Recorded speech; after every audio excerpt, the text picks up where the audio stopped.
This is something I experienced while I was in boarding school. Boarding school is academic heavy, and there were only 2 other students of my grade that year with me, so naturally, I spent a lot of time with the other 2 girls. Our hostel had lots of people from different places all around the country, and there were these 2 junior girls who were Islam, girl A and B, and they were extremely devout.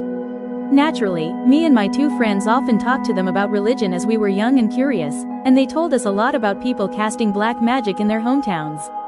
Somewhere around the summertime that year, we were having our half-yearly assessment and me and my 2 friends were up late at night, studying, maybe around 1 or 2 a.m. Note that our rooms had bunk beds arranged down the rows vertically, and we were sitting together on my bed and studying, when I looked out and girl A's legs hanging out of the bed and moving up and down rapidly.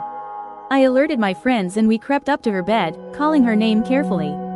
Just as I got close enough to the bed, her legs shot back up without any warning and she was asleep as straight and as stiff as a log, and we ran out of the dorm, obviously freaked out. My friends calmed down, assuming it was her sleeping habits, but I took a long shower to calm myself down.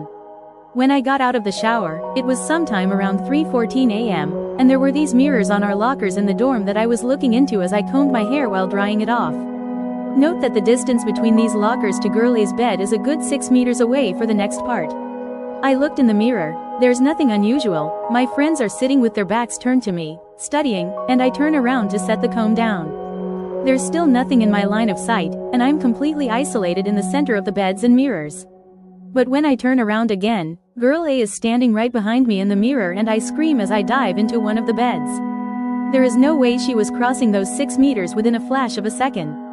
But she stood there and stared at me and my friends panicking for a minute before heading to the washroom. Then girl B woke up, went to the washroom, and retrieved her without a word, putting her back to bed.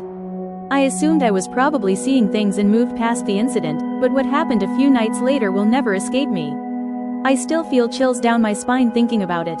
Me and one of my classmates were up late at night again, washing clothes to hang on the terrace. It also happened to be a Wednesday, and that's usually the days we leave our blankets hanging outside for a few days to soak up the sun after getting it back from the laundromat. We ran up the 3 stories from our dorm to the terrace, and there was no space to hang our clothes. So we pulled one blanket back and almost jumped because right in front of us was Girla with her back turned to us, looking up at the sky in her sleepwear green shirt and shorts, curly hair and all. Now my classmate and Girla both speak THTE same language and I understand bits and pieces of it, so my classmate teasingly said, "Hey, what are you doing up here? You're scaring us." To which Girl A did not reply nor move. I didn't bother thinking something was off and started hanging my clothes up, when my classmate tried again. "Hey, what are you looking at?" Still no response. My classmate began to feel that something was off and she nudged me, whispering, "Let's get out of here," which weirded me out. I didn't move, so my classmate cursed under her breath and ditched both me and her clothes bucket, bolting for the stairs. I turned to look one last time at Girl A before I also ran, feeling a bit weird. Both me and my classmate ran without stopping anywhere between the 3 floors and right back into our dorm, bursting through the doors, when we looked to our right and saw Girla peacefully sleeping on the bed.